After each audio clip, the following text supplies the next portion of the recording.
जय Shivray everyone. तर आम्ही पोचलो आता राजस्थान जैसलमेर मध्ये. हे बघा, या हॉटेलमध्ये आता आम्ही राहणार आहोत. बघा हॉटेल किती छान आहे. चला आत पण दाखवतो तुम्हाला. आता आमचा इथंच मुक्काम आहे आज. छान आहे.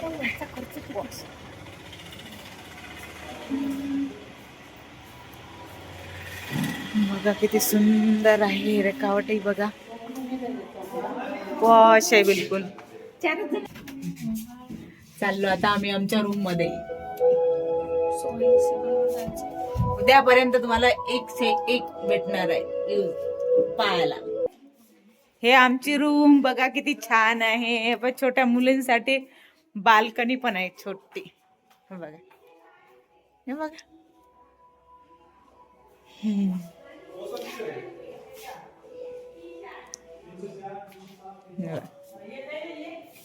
ये हमारा होटल है, ये हमारा रूम. अरे मैं कल तक तुम्हें इंतजार करना पड़ेगा. मैं क्या दिखाने वाली हूँ. तर तोपर्यंत माझ्या व्हिडिओला फॉलो करा, लाईक करा आणि असे जुळत राहा. तोपर्यंत बाय, गुड नाईट.